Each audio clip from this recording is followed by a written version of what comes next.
What do you know about simulation theory, Jay? What do you know about this? I'm pretty sure it's real. I'm pretty sure we're all just kind of in some kind of big World of Warcraft game. Somebody recently hit the apocalypse button, and I wish they'd turn it off. Exactly. And so, everyone, before we get into this, I want to say welcome to the Ancient Enigma Files. I'm Joseph, one of your hosts, and here's the other host, Uncle Jay. Uncle Jay. Welcome to the show. Thank you for coming around. I want to say thank you again to all my channel helpers who love to give me the free tips throughout the week. It gets me going Monday morning. So here we go. This is for all my channel helpers out there. Welcome to the Ancient Enigma Files podcast, EnigmaCast. Please take a moment, hit the subscription button. It really helps us out. Give us a thumbs up. We're trying to get to 10,000 subscribers. One subscriber at a time. Also, if you hit the link on our profile, it'll take you to our link tree, where you can find us all of our social media accounts as well. Please hit the button for Rooster. Hit the button, the bell for my cousin Rooster. All right, nerds. Go outside, nerds. Go on, get. What are you watching the podcast? Go on, get. Yeah. Anyways, today was back on topic, Jay. Not to cut you off here. Simulation theory. Since we've been doing a lot of Book of Enoch stuff, Bigfoot's aliens, I thought to myself, hey man, let's do some down to earth stuff that some supposedly super smart individuals are talking about. So, well, I mean, it is an ancient enigma because it's kind of the way we started, right? This is the weirdest stuff. This is weirder than the Book of Enoch. The Book of Enoch is actually more believable than what we're about to talk about. You've been warned. If you've stuck around this far, whatever right. If you made it through there, we're about to lose you. If you go past this point, you've been warned, ladies and gentlemen. Warned. Yeah, because it's about to get really It's about to get weird. And I'm talking about like Willy Wonka melt your face weird on this stuff. No idea. And it's right up your alley, weirdo. I knew it would be. So let's get it. Yeah, I know. It is one of my most favorite things. As a matter of just fact, the nature of the universe, it's so weird. I better not hear anybody that believes in simulation theory ever make fun of the firmament or people who believe in the flat earth, because this is just as weird. It's just as stupid. Well, wait a minute. It's just as stupid. Wait a minute.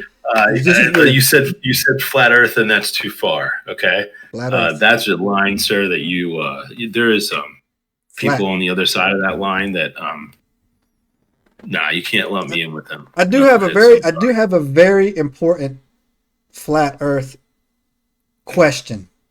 Dead serious.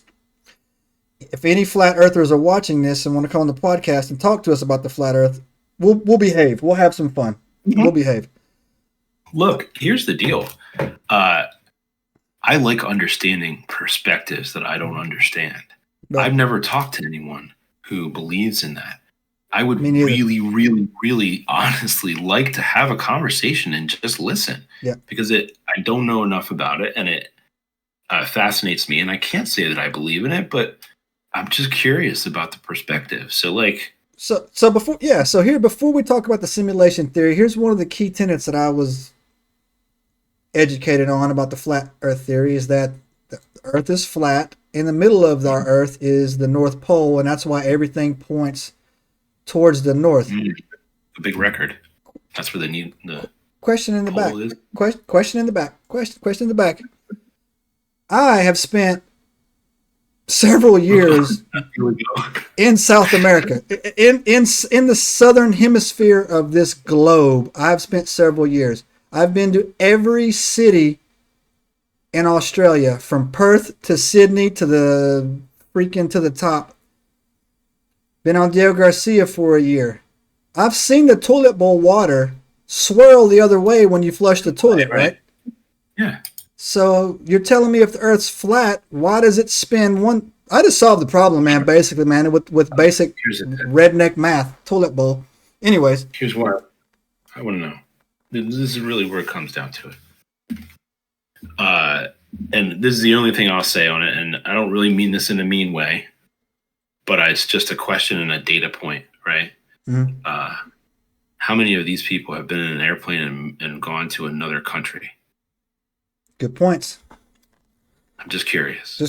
Anyways, I'm not any discrimination by that, but I feel like there may be a correlation, right? Go obviously you don't know that outside. All Go far pilots, away from home at least once in your life. all pilots Like, are in on it. at Stupid. least. Stupid. Yeah, you're right. I'm sorry. I forgot about the pilot conspiracy thing. Anyways, we're not talking about flat Earth today. We're talking about simulation theory, equally as ridiculous. And I'm gonna have a ball with this because all the people that irk my nerves the hardest. As ridiculous as the flat Earth thing. All the people. It really is. I mean, you got to think about it, right? Yeah. Come spend some time with me. I'll tell you. I'll tell you why it's more ridiculous than the flat Earth. And then we're gonna talk about. it. It's because I can prove the Earth is round. You can't ever prove this trash we're about to talk about. There you go. For sure, you can prove the Earth is round. You can't prove simulation theory. Ching-ching. Well, I mean, we don't know if there is a way to prove simulation theory. Exactly. And I can tell you they're not because Albert Einstein is just a hyped up nobody. I said it. I said what I said. Nikola Tesla. I said what I said. It's a bold statement, Cotton. It's a bold statement, Cotton. I said what I said. Nikola Tesla is the genius of all times. Sure. We should be studying him, and I'll get to that. Anyways, before we get into this, if you're new to the channel, we talk about this type of stuff, but if you're new to simulation theory, I'm going to actually give you a little 30-second of what it is, man. Simulation theory is not a new theory. Basically, it is a theory that proposes that we live in, for lack of a better word, a computer programming game, like it is, right? And an MMO.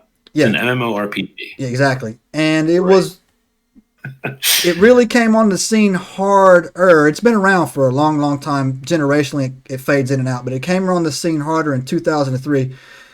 It was by a modern theory was pushed by this guy named Nick Bostrom, a philosopher. Right, the most useless job on the planet ever, being a philosopher. Yeah. Oh, come on! I almost have a minor in philosophy. Exactly, and you don't know anybody that makes $1 off of philosophy, right? Oh, that's why they become lawyers. You and I both know someone with a bachelor's degree in philosophy. Yeah, we know, and he's building houses with his dad. Last time I checked. No, well, he's not doing anymore, but he was. He's making a lot of money in construction, y'all, but he has a bachelor's degree in philosophy. Really? He made a whole shitload of money. A lot of money building houses. A lot of money. Exactly. Good money. Yeah. So Nick Bostrom out of Oxford wrote a paper, and in the paper, he basically put forth 3 tenets of this philosophy. Right? This is not first of all, simulation theory is not physics. It's not even math. It's philosophy or metaphysics. Basically, it's cartoon land. It's a crayon. It can be written in. But this guy crayon. He wrote it in crayon. I saw the original draft. All right. Okay. Written in crayon. Right? So, anyways, he postulates that we're living in a simulation. One of these 3 things must be true. And I'm just thinking, like, okay, multiple choice. 1, we destroy ourselves before we're able to create a simulation. Sure. We're able to create a simulation, but choose not to. Trust me, the amount of people that would go full tilt and upload their conscious into the world of Warcraft. That's not even an option. That's not even an option, right? That's not even the thing that we should discuss because. I watched the dude today jump a tractor across a creek today, going about 80 miles an hour. I didn't even know a tractor could go that fast. If we could do it, rednecks would get it done. All right, it would already be done, right? Hold my beer goes back a really long time. Exactly right. Yeah. No. How long they had beer? Hold my beer. Exactly. Yeah. Egypt had beer. They had beer, Joe. They actually did make beer. They did. Give them credit. We did. And the third option would be that we are definitely in a simulation. Now, here's an asterisk I put on this before we just start talking it up. Right. Number 1. Most people that believe in this trash are atheists. So let you know something right there, right? So these people, they have no problem using a cell phone, not knowing how a cell phone works, but they refuse to live anywhere else unless they have everything explained out for them, right? And the second thing, before we get into it, Jay. I don't think any of the things that he actually written down here are groundbreaking or not even close to being controversial because I don't get moved in one way or the other because I've never... this is theoretical physicists and philosophers are people who can afford to go to really expensive colleges and get basically a weatherman degree. You got a 50% chance of raining today. You got a 50% chance of being sunny. It's useless. There is right? definitely an element. It does appear to be an element of privilege to that. Exactly right. Exactly right. So, person that we're referring to, I won't drop his name here. He's a buddy though. He's a buddy. He probably wouldn't mind, but I don't want it just showing up with this thing. We're not going to drop his name anyway, just cause. But he has a philosophy, a bachelor's of science in philosophy degree. Made a lot of money doing construction. So yeah. So yeah, I mean that tells you. It is. I've got an emergency health. Like I don't even have a degree, but if I did, the closest thing I have is a paramedic for emergency health services to be a paramedic. Well, I got 3 of them, and I don't use any of them. So just let you know that right now. So there you go. Here. You got something to go around. You should give me one of them. So check it out. Look, I will tell you exactly. Look, if you're watching this channel and you're a young man or a woman, do not go to college. But unless you really, really, really, really want to. But go to a community college and take the following 2 classes.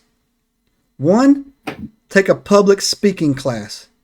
Well, they'll teach you to stop saying You know what I'm saying? You feel? They'll teach you how to stop saying that, right? If you can articulate yourself in front of a group of people, you'll be fine. The second thing you want to take is a grammar class. Learn how to use commas and make paragraphs, and you're good. Go learn to become an HVAC specialist, electrician, elevator repairman. You can make some big bank on that. And if you can write your own contracts and then go and present your contracts, start your own business, you're big timing. So, anyways, yeah, it's really what it comes down to. I'd make money by the ancient Enigma files.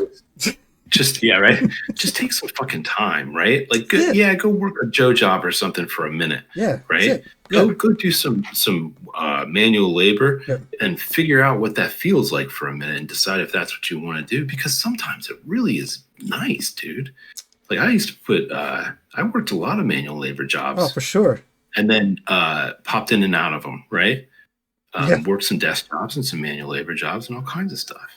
Yeah. The thing is, you got to mix it up, and you can't just drop yourself into a rut and leave yourself there forever. And never get a gender study degree. That's like right below. That's right. Get what? A gender studies degree. Gender studies is probably not going to offer a lot of lucrative positions. You're not going to make no moonies. You're not going to make no moonies. But if you want to be an engineer, go to college and work your ass off, right? Yep. If you want to be a lawyer, you don't have a choice. If you want to be a doctor, again. But there is a lot of money to be made as an electrician, and it's not a bad job at all. Yeah, especially now. Yeah. So it's kind of, I think it's a choose your own adventure story more and more and more as we move on, which is why which is why the argument is for simulation theory, man. Exactly. If the simulation lets you, no lives happen. Come down there. Anyways, so I'm going to convince you by the end. You're so not going to convince me. Matter of fact, I in my notes I got a special in red text. I don't know if you can see it. No, what does it say? I'm not going to see it, man. That's those things to pop J with. No, this is the crap you're going to come at me with. I already know it, and I already got to set it on a red. So, all right.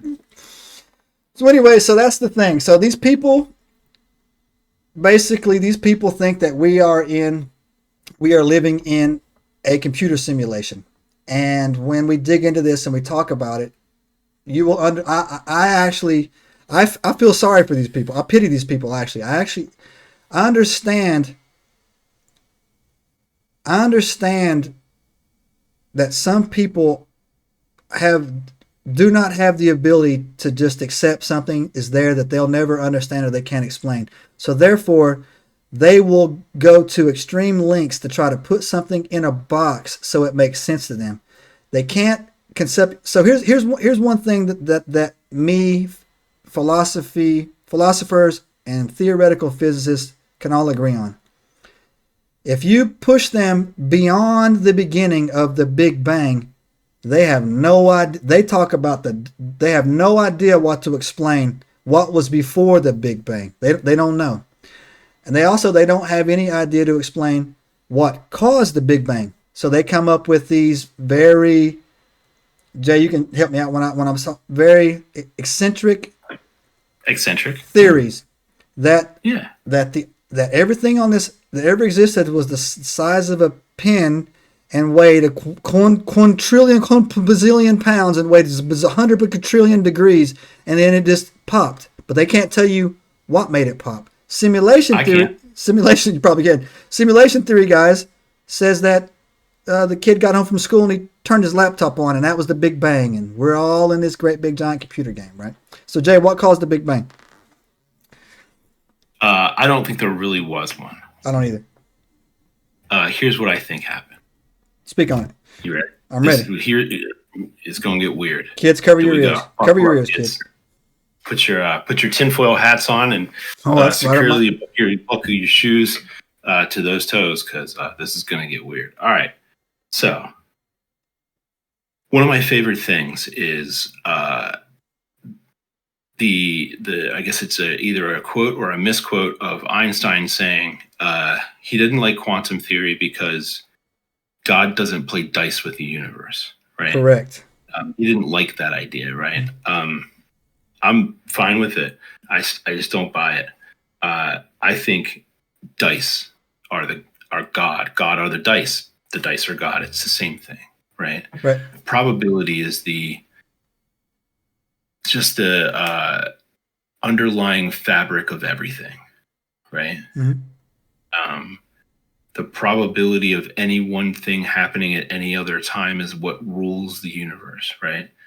So, that being said, right, anything with a non-zero probability will eventually play out. That's multiverse theory. Yeah, right? that's So that's interpretation of the multiverse, right? So, which is trash too. But go ahead.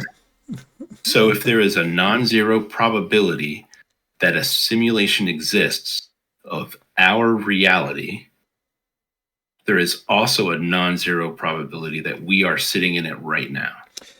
Yeah, but when you take, but here's my thing, since it plays into what we're talking about with the simulation theory, right? The multi-world theory that's also the infinite universe theory as well when it goes into it. So if you postulate that all but if you postulate that all the way to completion, though, you would have to say, okay, that if there was unlimited realities and each reality had something different, then there would have to be a reality that didn't have infinite realities. Therefore, it totally collapses in on itself. Run that one more time. So it says that the infinite universe. So you're right. Okay, it's starting to process now. Right. So what you're saying is that there's a non-zero probability that there is a universe that is not expanding into probability tumbleweed and is just a linear universe detached from everybody else because it would not have that law in it of multiple universes there. It wouldn't be. So therefore, that one of them could be. Yeah, that's one probability. Absolutely. I don't. Well, so the whole thing falls apart for me then. No, one not probability doesn't negate the other just gazillion of them. So, ladies and gentlemen, how it works. There's only two physicists that you ever need to ever pay any attention to. One, Nikola Tesla, right? That one we agree on. Maybe the GOAT. Can we call him the GOAT? The GOAT? Yeah, absolutely. I'm greatest of all time, right? He would be too. And the second one is my man, Michio Kaku. I always pronounce his name wrong, but he's right there with Nikola Tesla. Yeah, no, he's cool. The reason why he's easy to relate, because he'll say, yeah, well, it makes perfect sense if you realize that God is a mathematician. And exactly. But the other atheists, they don't get on board with that, man. Look, here's the thing. It kind of just doesn't matter in the big scheme of things, right? what it comes down to is this: God, no God, dice, no dice, whatever. We just need to be good human beings. Period. I will say that though too. You don't need a reason for that. You just need to do it because it feels good to be a good, nice human being. Yeah. And so another thing too, when I read an interesting, when I was basically taking a red Sharpie to this crap today, a lot of people, and I agree with this too. If we're in, so let me tell y'all a story one time, right? If we're in a simulation, so be it. Then you're in it. You're in the game. Then you're in the game, and you're in it. Hard. So when I was a younger guy, yeah. So this is how I came to this realization. When I was a younger guy, I was working in first came into the IFT field. I was doing some coding, and I wasn't very happy with my life. I was going back and forth, and just felt like things weren't going anywhere. And I was doing some side hacking. And then, I was staying up really late, and I was having sleep deprivation, and I could have swore one time that my PC was talking to me, and some guys I knew knocked on the door, and there was a girl there with a white bunny rabbit on her shoulder. And I was like, oh, you know what? I'm going to I'll go out with you. And she was like, come on. My hacker name back then was Neon, right? So I was like, she was like, she's like, come, yeah, exactly. So I said, come on, Neon. And I went to the club, and one thing led to another, and they said, hey, look, take this red pill, this blue pill. And I'm like, what happens if I take the red pill? And they're like, oh, you get to come home with me. So I took the red pill, learned Kung Fu, how to shoot bullets really good. Yeah. It's junk, man. So wait, sorry. I'm waiting for the ultimate conclusion where you wub into existence into this world. Exactly. Out of the simulation. That's all this is, man. That's all this is. This is some Matrix level Rick and Morty. Dude. This is Rick and Morty level creativity to me, man. It is. I can go get my portal gun if you want. But exactly right. It's back there. See right over my shoulder, right. It's right. And so, right there. And so people, I hate to say it, there'll be one thing we talk about here that gives me, not even then, man. But we'll get to that in a second. But yeah, Jay, this is like, I've made a list of this is a professional grift, right? And a professional grift. A professional grift. And I'll tell you why. I think there are three things in philosophy and physics that I think are just professional grifts for that people. String theory. That's on there, number 3. So, I know. We agree on that one. Yeah. The first one is the infinite world, infinite universe theory. That's trash. Complete trash, right? Okay. The second one is simulation theory, and the third one is string theory. And I'll tell you, I agree with you on the third. The first two, I'm gonna say. Here's why. Right now, there's college professors that are sitting around talking about this to basically kids who are still chemically developing their brain pans, right? Yeah. And fun, right? At the conclusion that they will fail you or give you a bad grade at the end of this, but really the conclusion is they can't prove it. So basically so right now somebody's going to watch this video and say, "Oh, you're so stupid, you're so ignorant." Oh yeah? Let's do a little Schrodinger's cat experiment here, right? So I'm going to take these three theories, and you know what? I'm going to give you a fourth option. The theory of relativity. I'm going to put those in Schrodinger's box, right?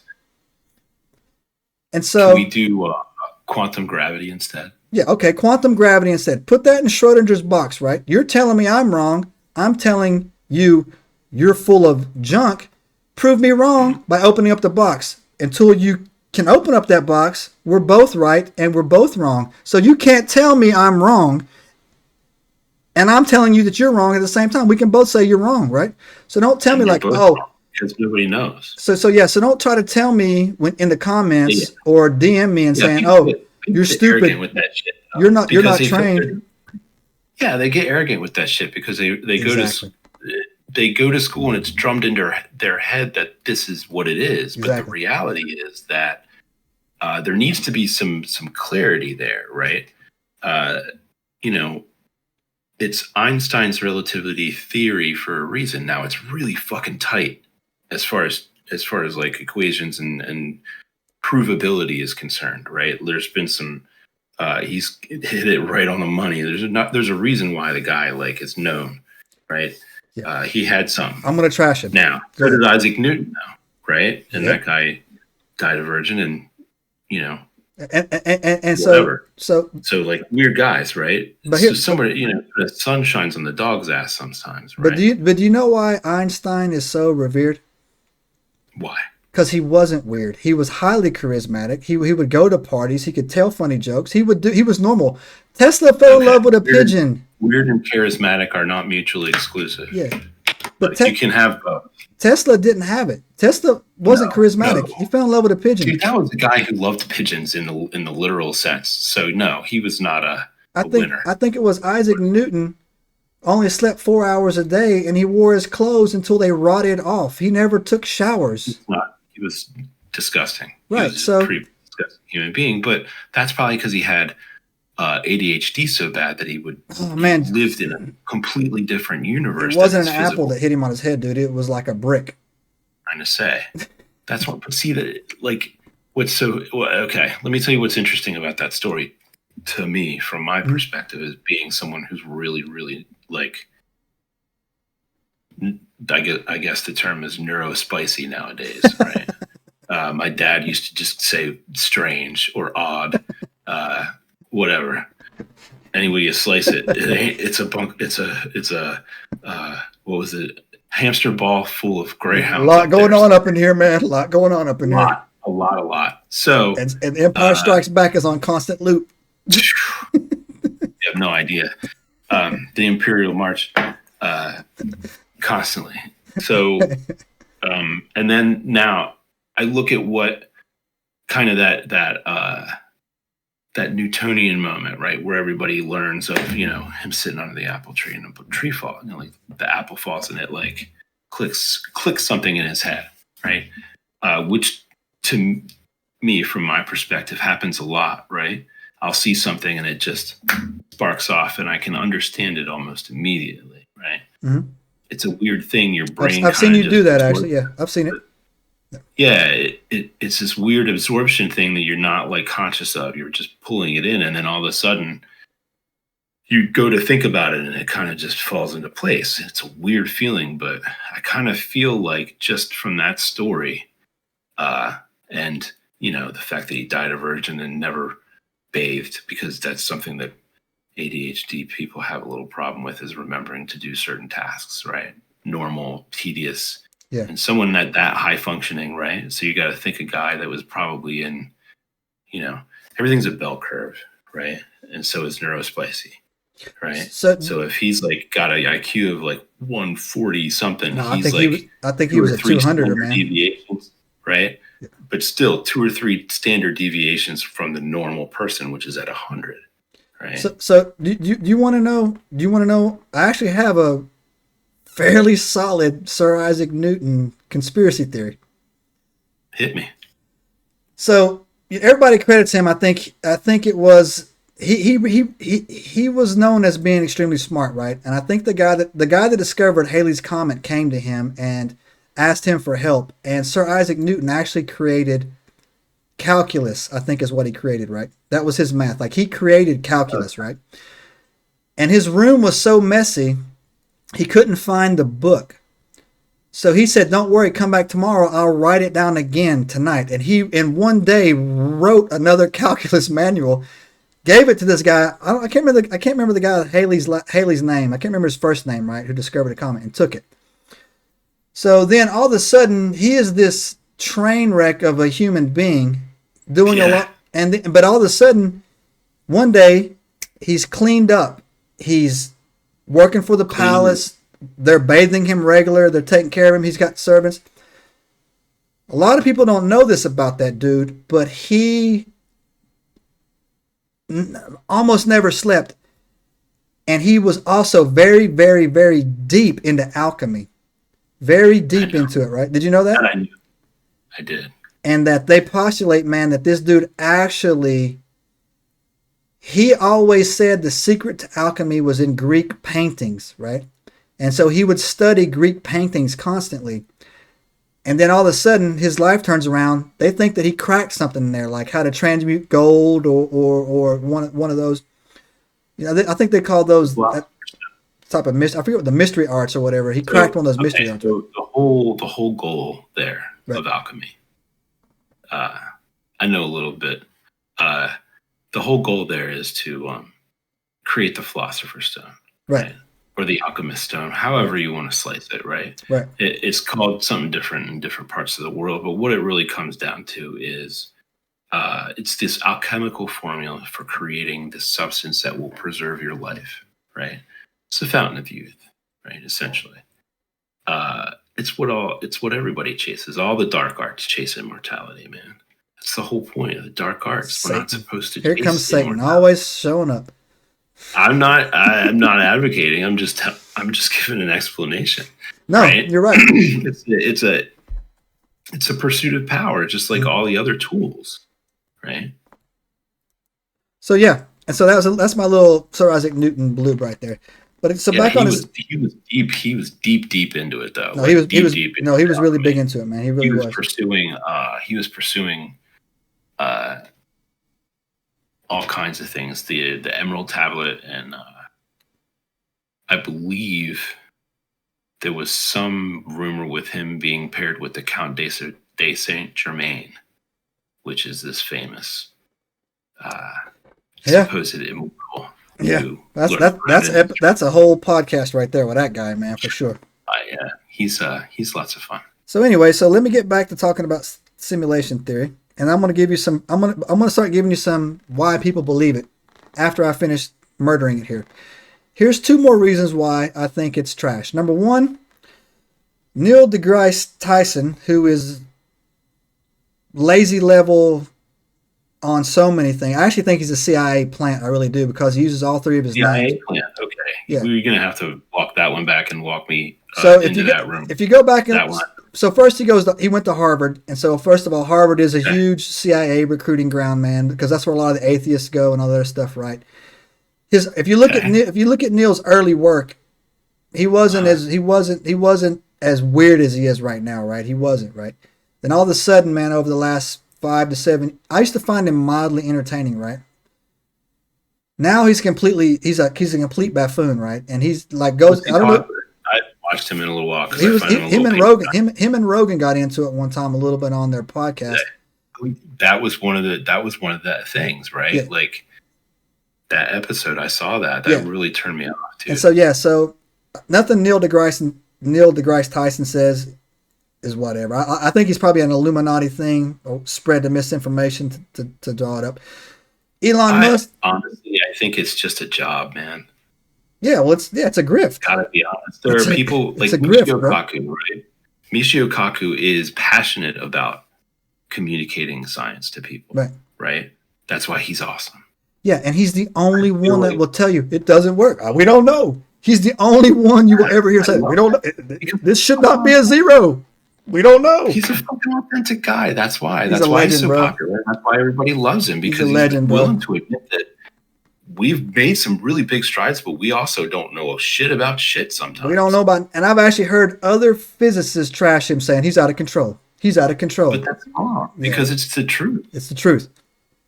Elon Musk believes in the simulation theory a little bit, and when I hear him say stuff like this, I'm not gonna lie, it hurts me a little bit. It hurts me a little bit, man. I'm like, come on, Elon. I really want to just go give the guy a hug, because I feel like he needs it. I really love Elon Musk. I do, truly.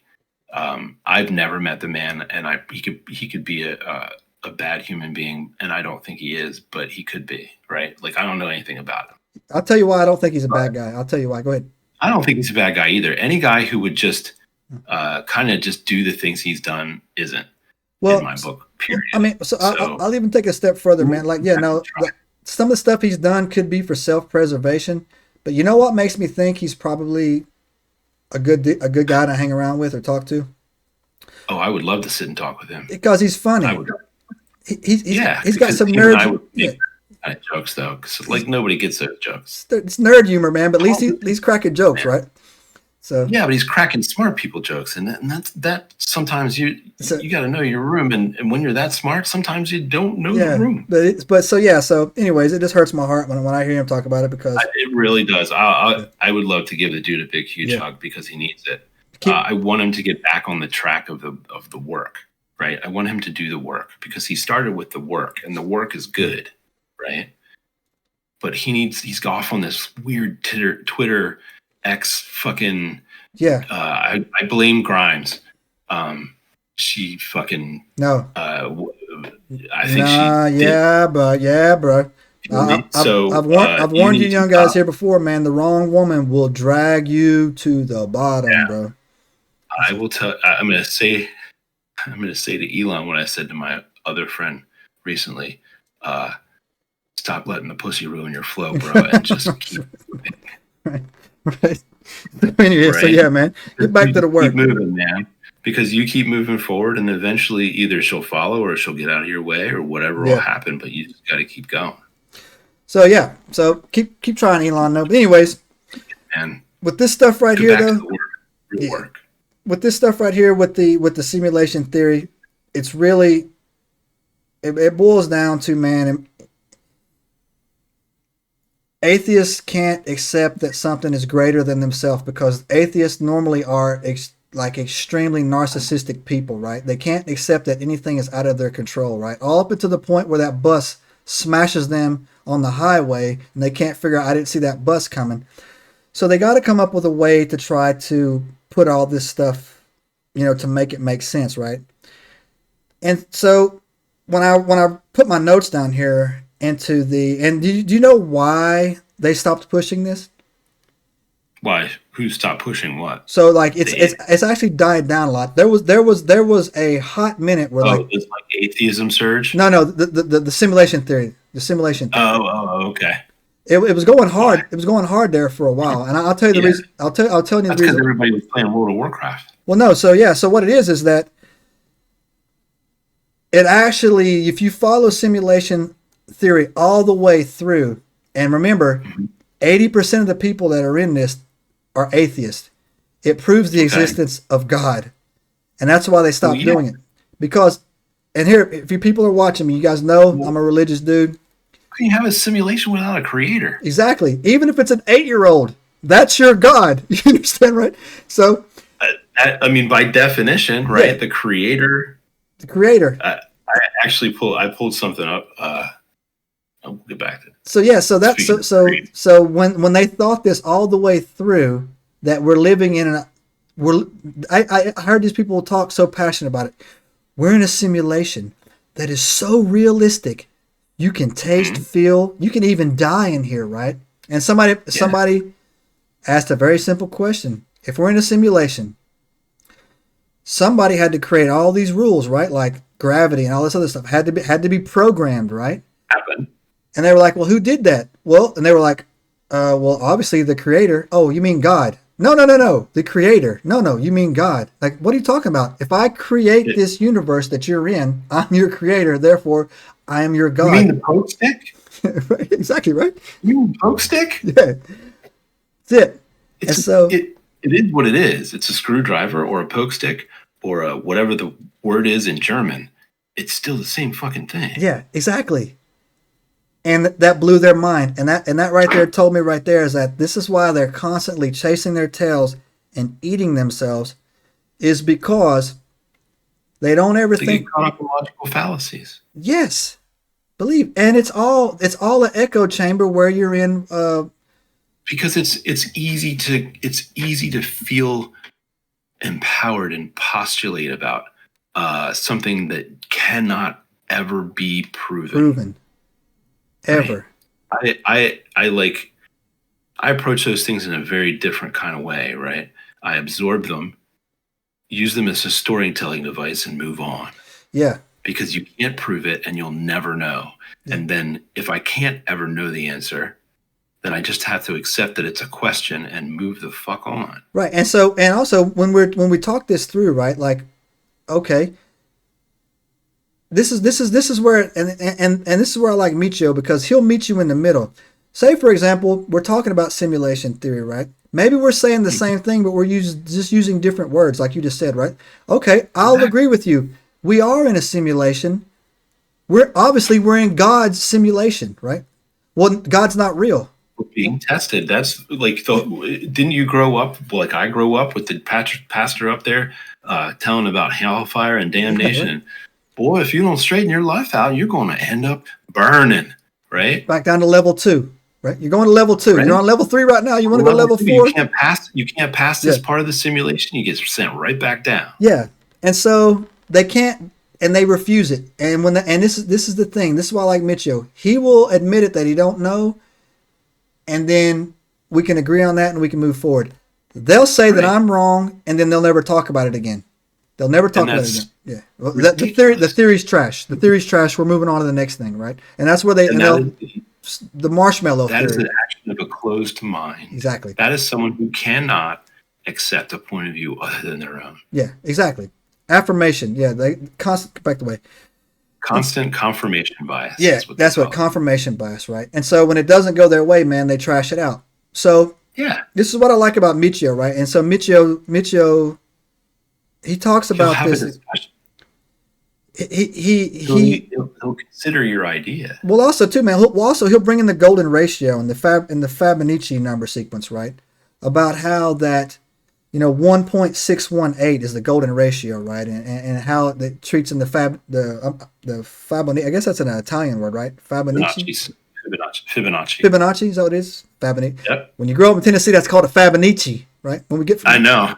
Dude, it took a long time to get South Georgia out of my voice. And I tell you what, you can still get that appetizer at Olive Garden, the Fibonacci. Yeah. They'll come and bring it and grind it on your salad if you want it. And the reason why, so if you guys don't know what the Fibonacci number is, it's basically where a number sequencing takes place, where you go 1 + 2 is 3, and then you add the final number to the number. 3 + 2 is 5. 5 + 3 is 8, and it just goes down there, right? But then you when you get to the numbers where they equal out, you divide it, and it creates this thing called a golden ratio of 1.618. And so a way to easily explain that to you, if you go out and you look at nature, right? And that's another reason why I think we do not live in a simulation theory, and this is fairly valid. Nature is perfect. You might not understand nature, but nature is absolutely perfect. For example, if you look at a daisy versus a daffodil versus something else, the petals on them, the separation on them, and everything else is actually perfect. We don't have 3 legs for a reason. We have 2. We have 2 eyes for a reason. We have, because we're perfect. Bilateral symmetry. Exactly, bilateral symmetry.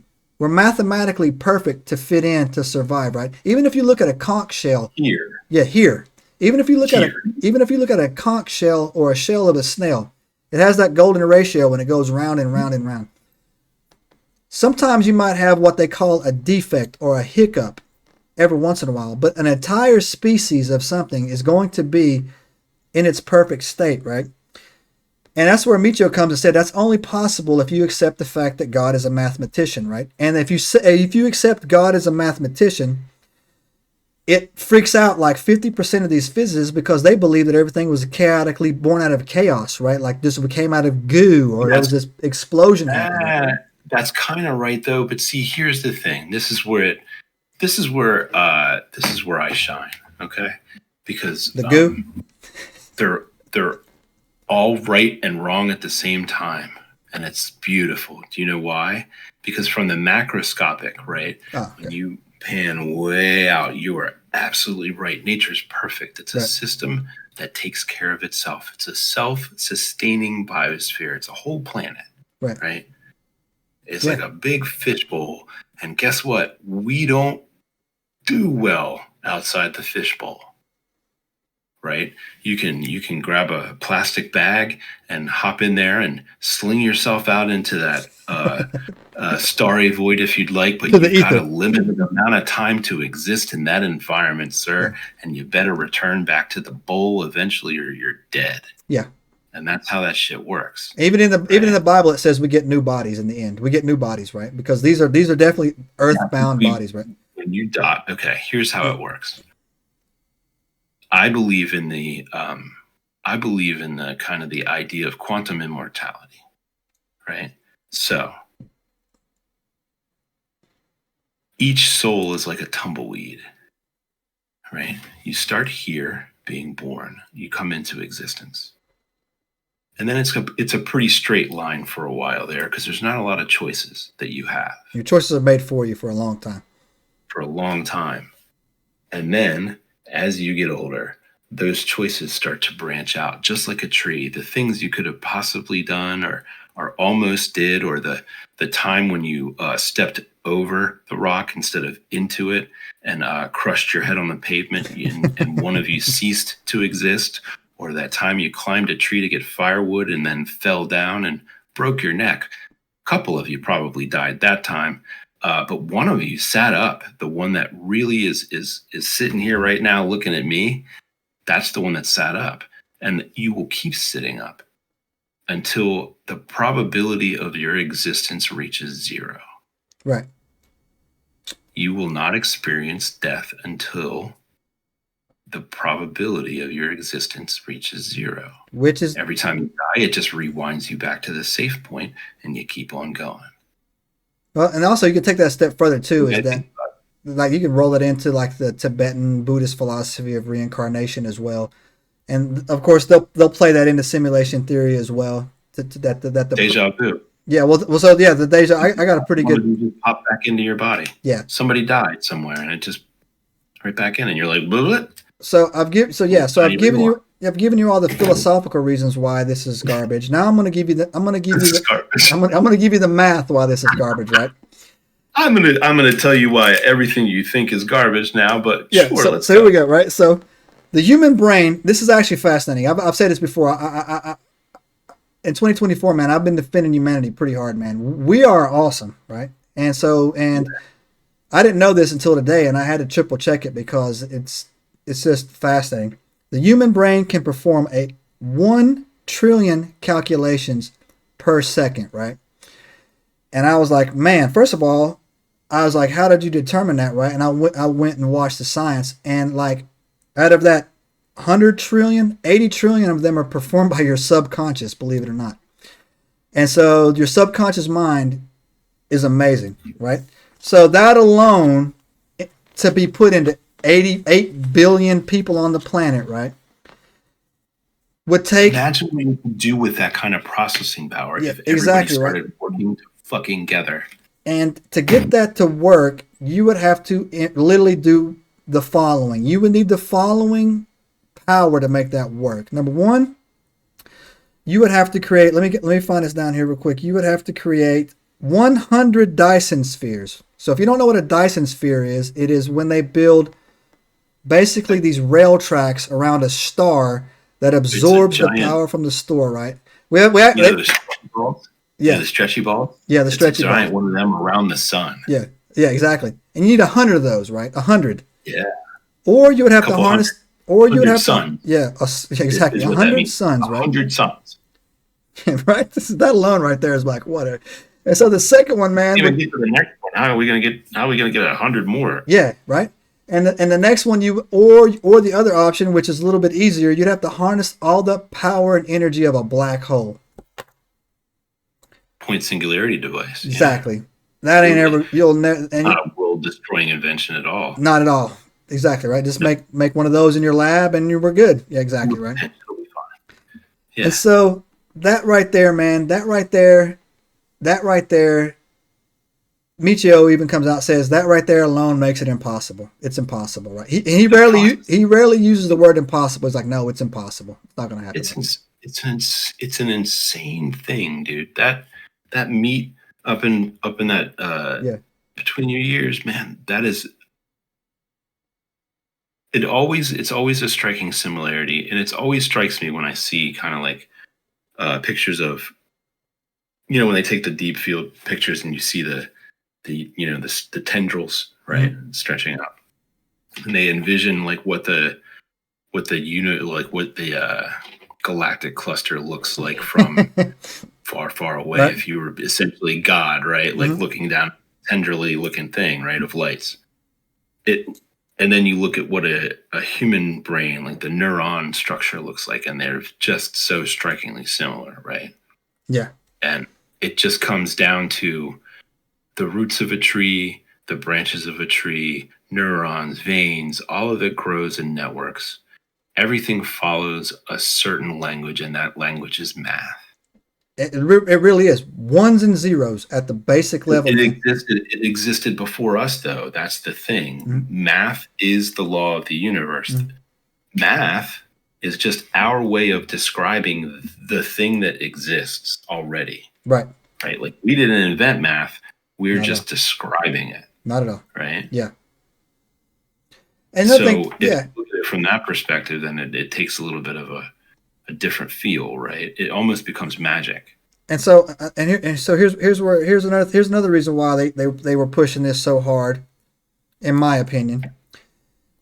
It's exactly what you were talking about right there. They want us eventually to bow down to AI and let AI rule us, right? Like AI make our decisions. The whole smart cities, the computer is better, smarter than you. So they wanted us to think for the longest time that we were in a simulation already controlled by AI. So when they rolled that out, we would accept it. Trash. It'll never happen. And you know what? I like AI, right? I do. I like AI. I like the potential. I like AI because I read some a couple days ago that they have. This shows you that when you take something and use it for good, it's really good.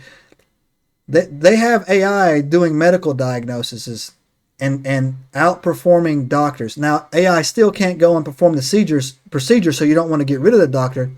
But that is an invaluable asset for a doctor, right? So, and it goes even farther than that, right? So I want you to just kind of wrap your brain around this for a minute. Everybody's got medical records everywhere, right? Mm-hmm.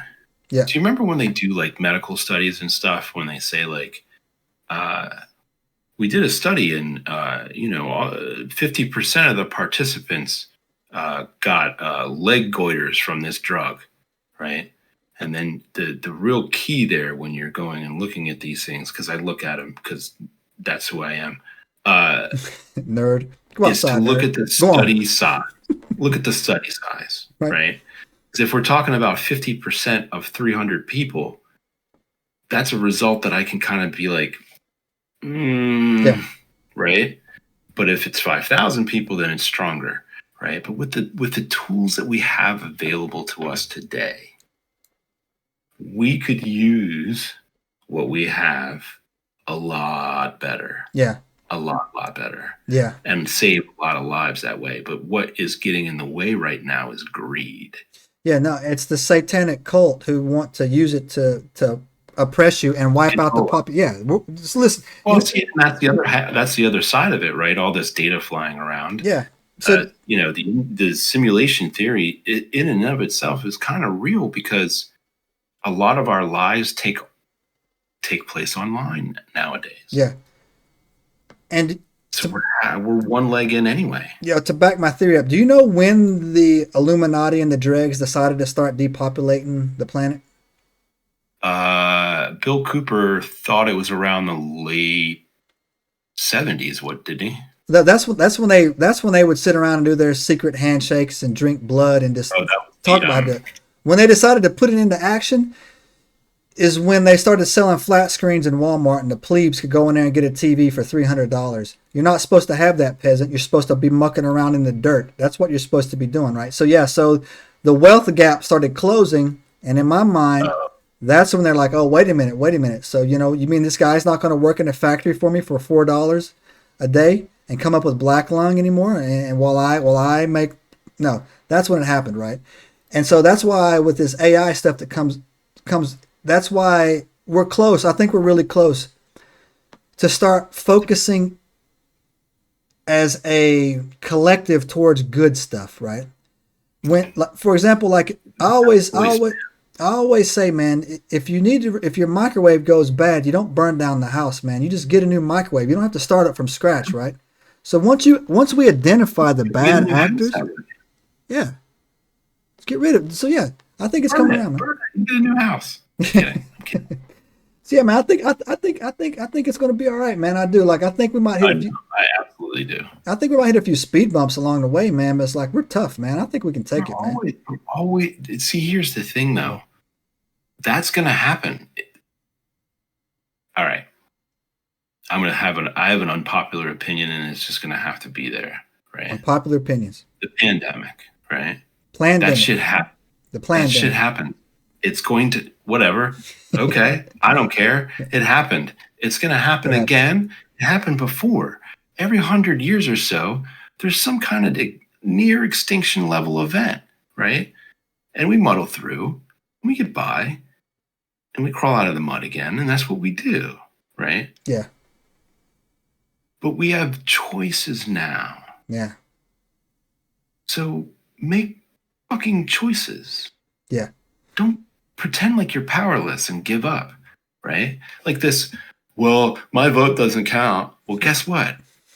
Guess what? You're the reason why we're in this mess. Exactly. For sure. So thank you. Yeah, it does, right? actually. What I do doesn't matter. Bullshit. What you do matters to somebody. Yep. It should matter to you. So, and that should be enough, right? Yeah. Look, man, you lose every fight you don't fight in. Goddamn right. So you might as well get in there. If you just get in there and get in there, mix it up. Oh. So here you go. And I actually have a couple more points down here, man. And I'm gonna tell you, I'm gonna go with your people. I'm gonna go with your people. Okay, people. So here's what we're gonna do, man. I'm gonna pick my team, and then and then you get everybody else, right? Okay, I get everybody else. I got Tesla. I got Tesla, and I got Michio. You get everybody else, right? That's your team over there, right? There's a few, one or two redeemable souls there. So yeah, and these people, some of these people aren't bad people. They're just. Sean Carroll. Yeah. So let me ask you this. Carroll. Yeah, let me ask you this, man.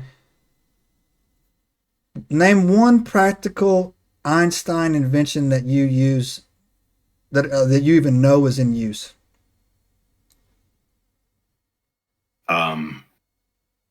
Shit. There ain't none. That there's like a telegraph. Was like he had a telegraph thing, and then he has a bunch of patents, didn't he? I just can't name them off the top of my head. But yeah, I know what you're gonna say. Tesla. I can name all of his shit because I'm a fan. Yeah. So I studied the man. He's a hero of mine. AC/DC. He made the. We wouldn't have the Tesla turbine. Radio, remote control, all the secret weapons that we have. The Tesla valve, right? The one-way valve, just very simple, elegant, effective design. So, it's just I'm such a fan. And so now that we've established that, right? Why does everybody study Einstein and no one study Tesla's theories when Einstein hasn't ever proved anything and Tesla has got a track record of proving? That's not true, though. We've tested some of the shit that Einstein came up with, and it's tested out. For what use? It's like the Higgs bosons. What's it going to do? For what you? Well, I mean, okay. None. Let me put it this way. I don't necessarily need my gun right now, but that doesn't mean I don't want to know how to use it. Right. But Einstein has nothing. He has a track record of nothingness. Wormholes. The Einstein-Rosen bridge, right? The description of the possibility that we could bridge two places in space-time, I don't know, like a portal, right? And be able to travel from one of those points in space-time to the other almost instantaneously. Why can't they do it? Because we don't have that kind of power yet. Because it's wrong. Because we need a couple Dyson spheres with the methodology and material science we have right now. And because... Look, they said fusion wasn't possible. They've been trying to do fusion for 40 years, and now it's a reality. It's going to be a commercial reality in about 5 to 10 years. It's always 5 to 10 years away. Tesla stuff... No. Not this time. No, what I'm trying to tell you is they have done the fusion thing. They are commercializing it. It will be released. Okay. It is accomplished. They have done it. Or you can start thinking that they had it all along and they're just now releasing it because shit's so fucked up that the planet's burning. One of the two. I'm fine with either because it's coming out. Okay. But I will tell you that everything, the reason why physics can't prove anything, because it's all wrong. I don't know if it's all Electric universe theory is the electrogravitics. And the I'm ether. with you on that. And the ether. I do. I'm with you. And yeah, no, I'm with you on the ether too. But see, it's the screwdriver problem, and I'm going to call it that forever. For right? sure. You can call it the ether. You can call it quantum foam. You can call it space-time. Quantum foam. That's a good one. Yeah. The fabric of reality. You could call it the tapestry, the weave, whatever the fuck you want to call it. It's all describing. It's all just words. It's sounds that we make to describe a thing that exists. Exactly. And if they would put their egos aside, throw all of Einstein's theories away, look to Tesla's theories, I bet you within 10 years they would be proven. This shit would go from theoretical to practical physics. Let me throw it. I got Zinger to throw at you. Oh, I'm ready, dog. I'm ready.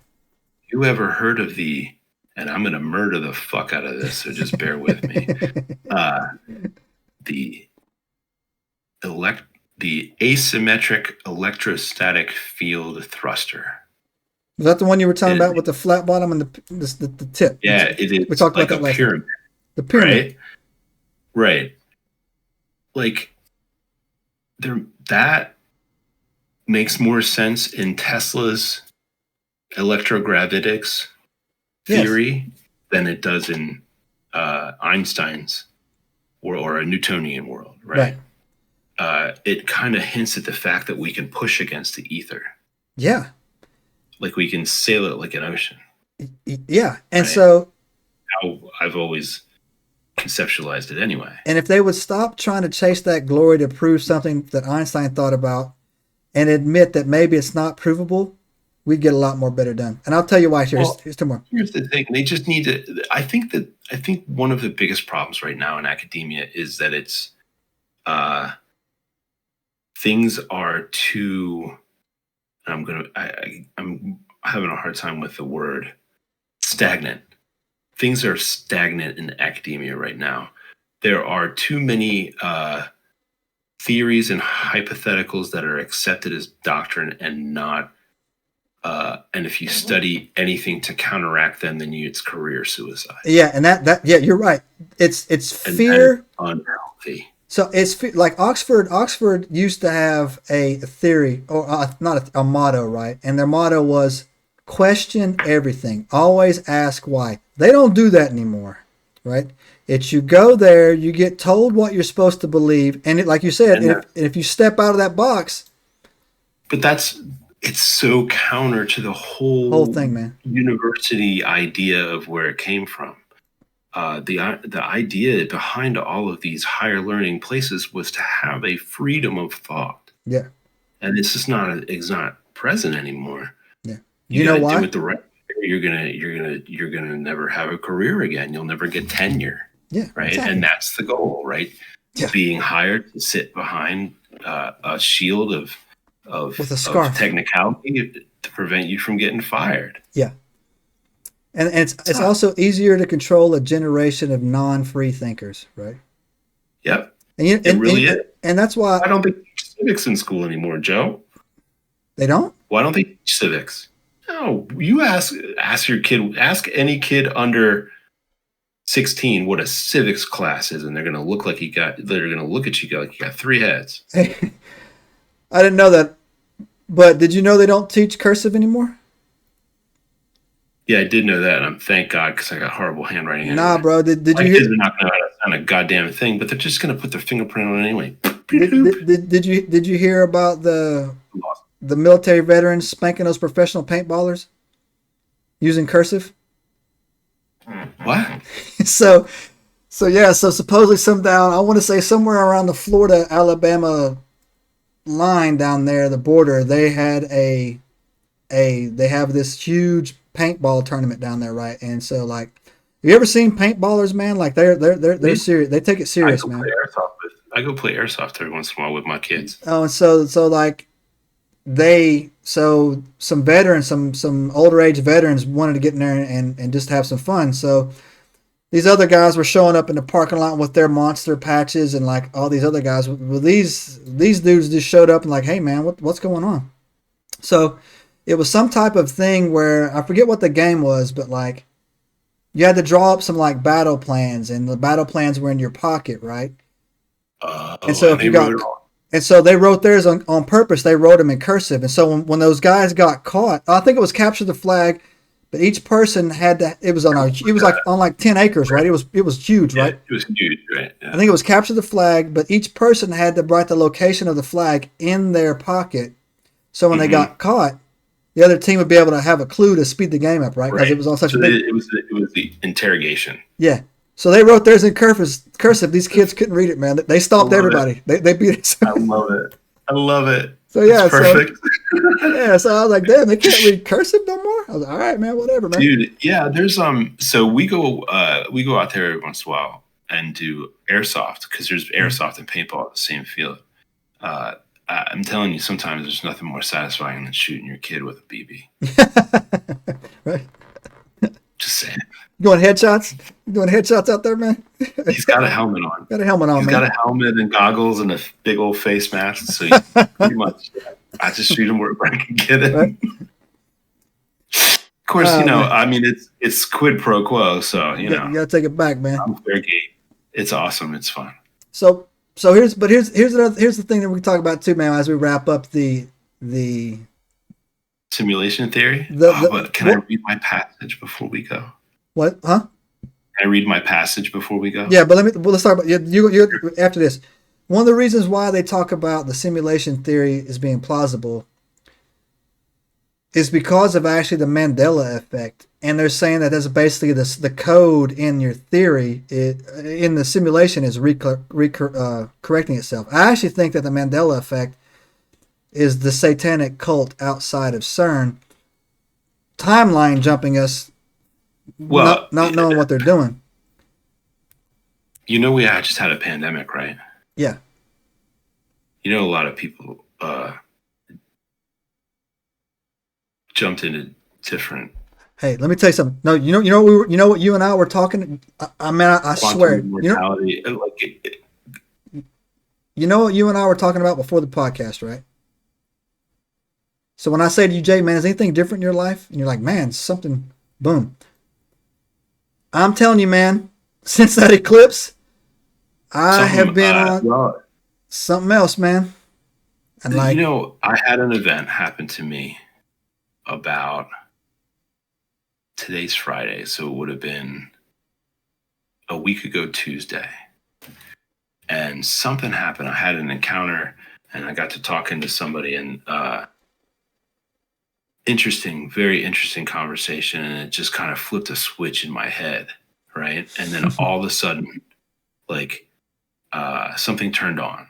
And so yeah, I'm with you on that, man. For some reason, something like weird's happened. you're back, sure. like we're back on our original timeline, and like all of a sudden it's like that rubber band is like. Well, what this is all about, right? We've talked about the probability time and like the big split and right, all of that sort of stuff. Like, I don't typically get real woo woo about shit, but you're getting woo woo, dog. You're getting woo. I wrote a book. You're getting woo woo, bro. There you go. We'll publish it when it comes out. No. The other one, the one that's already out there. In 2017. Right. Yeah, that one is out. What was the reason why humanity left Earth? It's right here. Do you want me to pull the book out and go to the chapter? Yeah, pull the book out. Right. Take a look. This is an interesting little thing, right? I had a little existential crisis. You can go get Jay's book on Amazon. There is. You can. J.S. I apologize in advance. There will be a second edition that will be far better. Jay likes the color black. There is a character in here. That is a cover by Mr. Andy Locke, who is part of Locke, who is the owner and proprietor of Locke Studios in Gettysburg, and he is an awesome artist, and that cover does not do it justice. He is an excellent tattoo artist. If you're in that area and you want to get a tattoo, go check him out. He is the one who performed this. But hold on before you continue.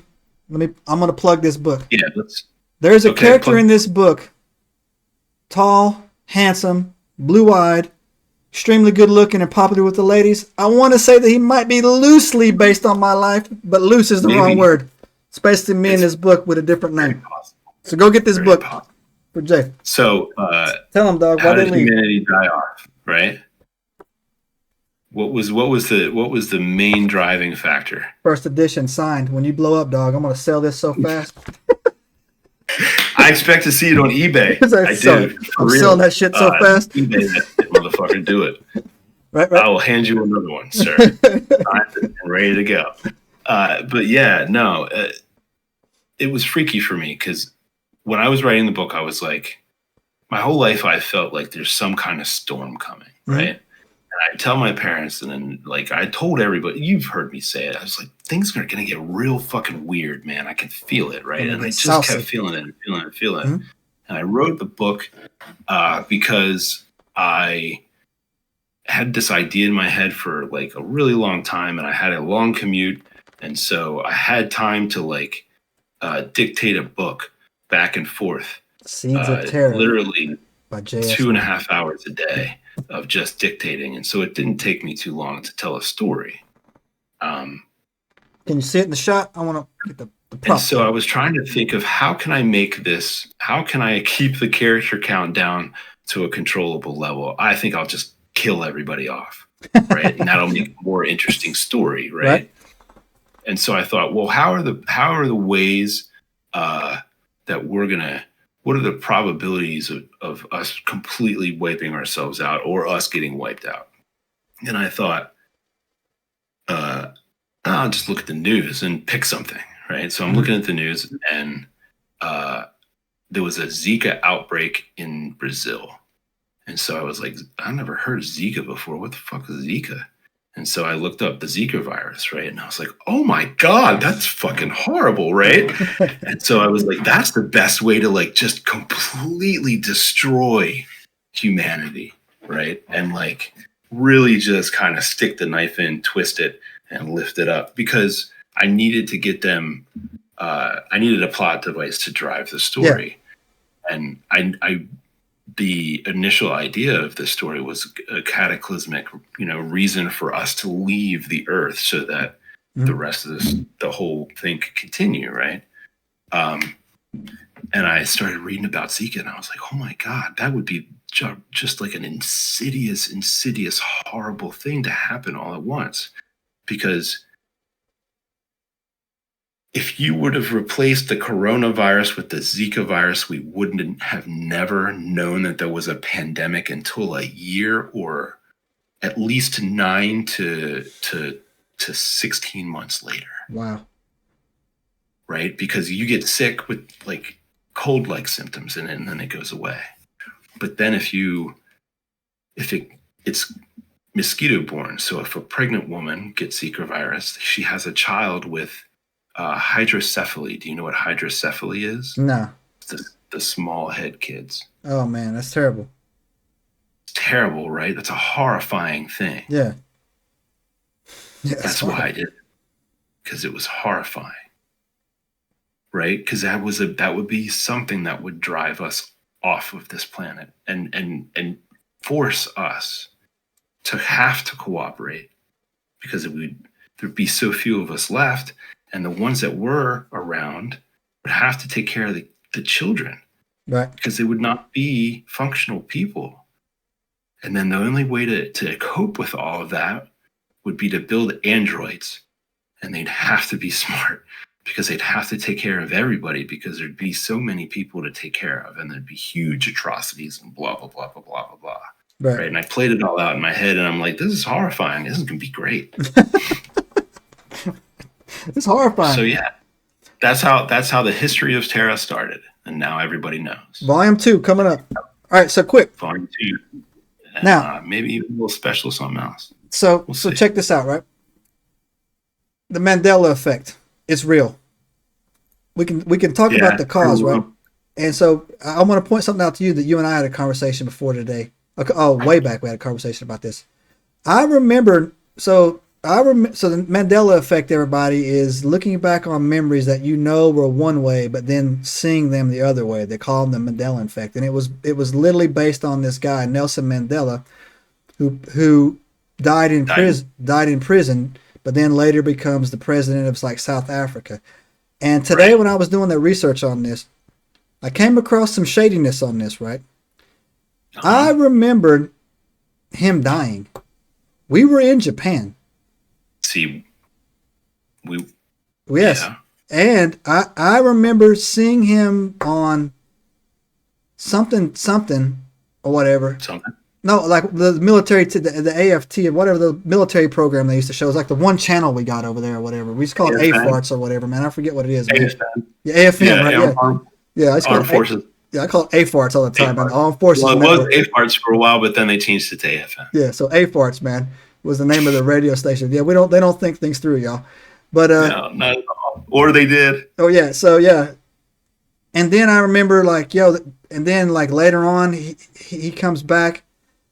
But I thought it was weird at the time. I was like, his wife stayed with him in prison the whole time. He gets out of prison, then she divorces him. And then I look back on it now saying that wasn't, he did die in there. That was somebody else, right? That they I don't want to say cloned. Okay. An actor? I don't know what it is, right? Body double or something, right? So I just dismissed that theory, right? I just dismissed it. And then until I started seeing some of the things that were absolutely Mandela effects. First of all, the Monopoly guy did have a monocle, right? That and the peanut guy. Yeah. And then the Fruit of the Looms, which every poor kid in the South had a dozen pair. Everybody. We all had Walmart jars, man. Yeah. Yeah. Had a cornucopia. Cornucopia on that motherfucker. I would swear by my life. No, it did. And for you soy boys out there, that's a basket. You've never even seen a Fruit of the Looms, right? You guys have probably been wearing Calvin Kleins your whole life, right? But it was like a little fruit basket, right? I saw that today visually, and I'm like, man, no, that's not real. Like that, I saw the comparison, right? Like, it did have that basket. Darth Vader said, "Luke, I am your father." I know what a cornucopia is. Exactly, right? So, because I was like, what is that? Yeah. So I can't explain that. I can't. I'll go to my grave on that one. Yeah, please. That is a line in the sand for me. Yeah, that is a crystal clear memory for me. Crystal because clear, I was bro. a kid. I asked questions all the time. My parents they would get fed up and they'd be like, "What?" And another reason too, right? Another reason too is that it came in those underwears, man, came in a very specific type of packaging, right? Like you get like 4 of them or something like that, right? Yeah, you get 4 on the board. 4 on the board. Yeah. And in the South, if people who've grown up in the South, you already know this. If you grow up poor in the South, air conditioning is a luxury, right? And so during the summertime, the windows are up and it is heat like unbearable. You sleep in your Fruit of the Looms, man. Every kid slept in his Fruit of the Looms, right? Sometimes. Yeah, exactly, right. And so, yeah, it's funny that I know that had a basket, a cornucopia on it. I know it, right? And then also I know Luke Skywalker, Darth Vader, Empire Strikes Back is one of my favorite movies. Yep. I am your father. Luke, I am your father. Yeah, so those changes that are going on right now, I don't know if they're doing that on purpose to make us crazy, or I believe that CERN skipped our timeline. I do, right? So I think the tree's reaching the top. Maybe. It's possible. I think things are playing out, right? So I want you to... I'm going to stop there. I think there are things that are playing out that multiple paths have to converge in order for things to play out effectively. So and there will be pruning. So it's funny you brought that up because that's leading me right into this last segment, man. We're going to wrap it up with. There was I want to say it was called Project Mockingjay. Is what I want. Have you ever heard of this before? Project Mockingjay? Mockingjay is the thing from the Hunger Games. Well, no, so I think it was called that's called the Mockingbird. Maybe it was Mockingjay, but I think it was called Project Mockingjay. No, but it might be Mockingbird because that's a thing. But go ahead. It doesn't matter what the name of it. There was a project. We'll call it. And it was supposedly a very early version of AI, right? Very an early version in the late 80s. I want to say 88 for some reason. 1963 in June 1963. No, okay. That's not it. That's not it. Because that's so anyways, Project Mockingbird is a teller. That's CIA shit. So my bad, wrong piece. So what they would do is that the I hate using the word elites, but the dregs is what I call them. The dregs were worried about what's going on right now, so they were programming simulations into this computer the early version of the AI, to guide them out. But no matter what they did, the computer always came to a head, to a finite merge, like you were just talking about, where it was impossible for them to escape, right? It was impossible for it. So no matter what the variables were, it came out to the same endpoint, right? And so they shut it down, and that's why they started making these bunkers, thinking they're just going to try to survive it or ride it out. And it made me think about when we were talking about in the Book of Giants episode that we did, how Gilgamesh said, yo, man, we don't stand a chance. We can't win. No matter, we can't run, we can't hide. When they show up, we're going to lose, right? And so I actually think that what you're saying is right, or is a thread of truth on what is possibly right, that timelines of some sort, right? Like, for example, I have to make a conscious decision if I'm going to look left right now or if I'm going to look right. But until I make that decision, I don't know what's going to go on, right? All of these decisions, I think, are getting narrowed down to this end point, right? And I think that might be why they're trying to jump us timelines to try to escape from whatever's coming. And in my mind, it's the return of Jesus, and it's the answer. What is the goal of any network? Efficiency. Or like pruning, cleaning, or whatever. Mm-hmm. So you know they do those slime mold experiments, right? Right.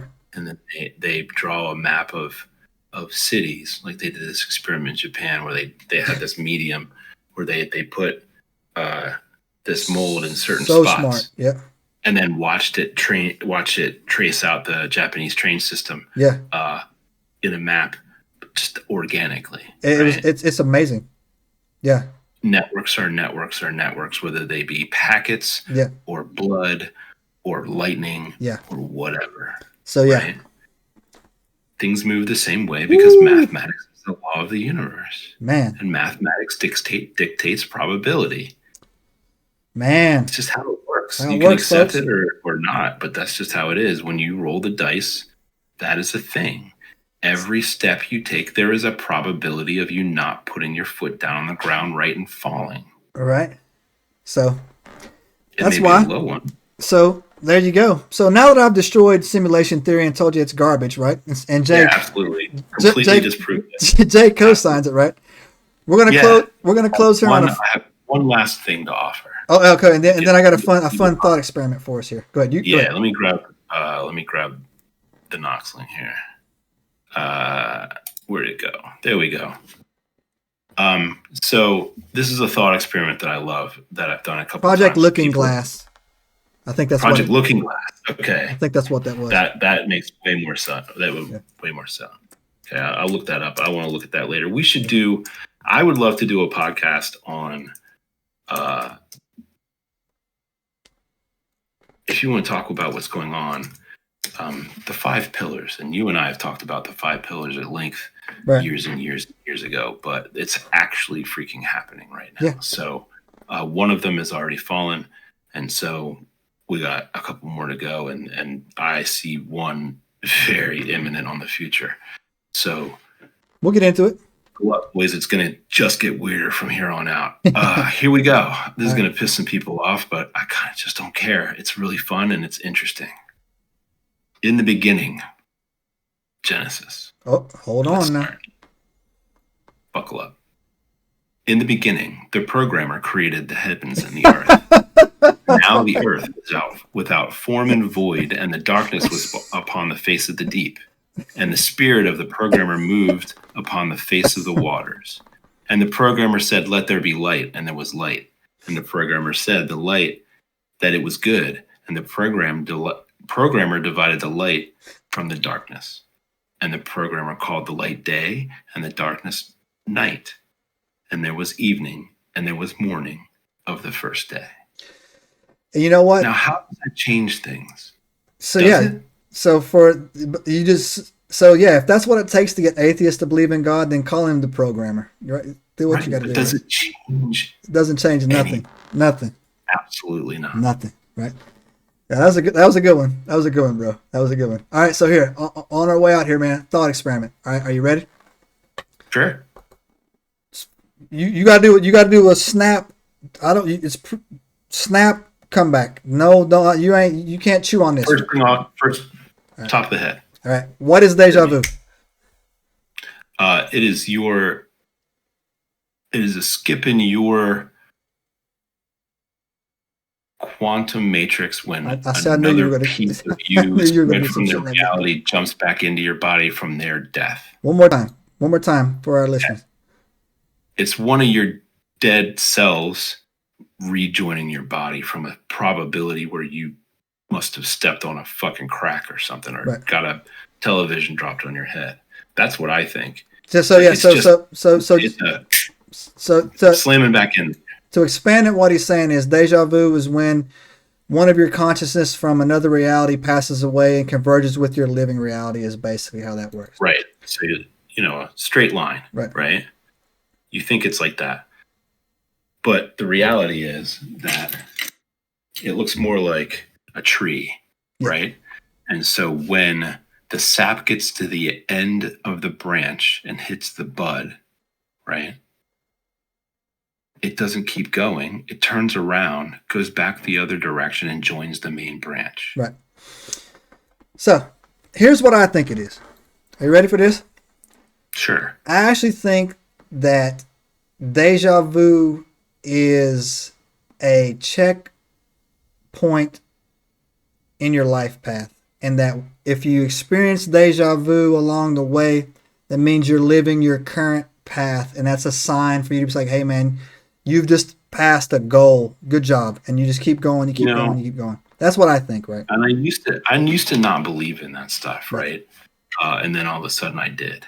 And my life completely changed. So, a funny story, Jay. I've had deja vu once or twice that was so bad that made me throw up. Really? Yeah, man. I've had it pretty bad before, but not quite that bad. Boom! It's like, oh. I've gotten kicked in the nuts a couple of times by some really, really weird shit. So, like, you remember that guy we were talking about? Yeah. We were in the PX one time. We were in the Navy Exchange in Japan, and we're just him and I are just walking around, right? Because it was just how it was. Nothing to do. Walking down the aisle, nobody's business, not even really talking, just kind of walking. This little girl, probably about 9 years old, comes just barreling out from between the aisle somewhere, looks me straight in the eye and says, "I don't judge you," and then runs away. Shit like that happens to me, I don't know, 3-4 times a year. Pennywise on your ass, man. I don't know. It's starting to get uncomfortable. That's why I don't leave the bubble, man. I think I'm in here. You got Pennywise chasing you down, dog. Stay away from those drains, bro. I used up all of my luck. It's too late for me. I'm just gonna hide in the little, in the bubble. But yeah, no, that's what I think it is, man. But like, if you've never experienced deja vu, if you have, leave us your deja vu comments and leave us in the comments. I love them. Yeah, talk to me in Discord. I love it. I will with story all day long. It will hit you sometimes, man. And like sometimes it's not always pleasant, man. Like, oh dang, man. So before I used to have I'd have a simplistic, more of like a, oh no, like doom and gloom type thing to it until I started really like studying it a little bit. And within self-reflection, no one can prove what deja vu is. So no. So like it could be a synapse dying. Who knows? Yeah, exactly, man. I could have had a seizure. I don't even know, right? But at the same time, right? Fear and bong has it in there all at once. Yeah, right. So, but yeah, man. So now I just embrace it, man. And that's what my feeling in my gut is telling me, man. Is that, hey, look, man, like, all right, you're on the right path, man. You hit this marker in your life, and you just keep going, you keep going, you going. Anyways, I agree with you on that, man. For a long time, I ignored all of those like voices, right? Yeah. And there was one moment that I ignored that voice that really kind of was the catalyst for me just not ignoring it anymore, right? Because it would have changed literally everything. Yeah, for sure. Yeah. So you got to listen to that voice, right? You got to just go with it. Yeah, sometimes. Well, all right, nerds. If you stuck around this long, give us a subscribe, give us a thumbs up, leave us your deja vu comments in the below. Thank you for bearing with us as it got really weird. Yeah, this is weird. This is weirder than the Book of Enoch. It is. I like this though. This is weirder than the Book of Enoch, right? This is my home, man. This is where I live. 2 pages of this crap. I'm like, no. Oh, dude, you should see how much I have on it. I got 50 pages. Oh, I can imagine. I got. There's at least 270 something of them sitting right there. Seeds of Terror, J.S. Noon. Yeah. Don't judge me. Don't judge him. All right, nerds. Thanks for watching our episode. We'll see you next week. Jake, you got anything? With us. Hit the button. Hit the button. Subscribe. Thumbs up. Subscribe. All right. We out, nerds. It's a wrap. We're out. Subscribe now and turn on the notifications to join us on this extraordinary journey into the unknown.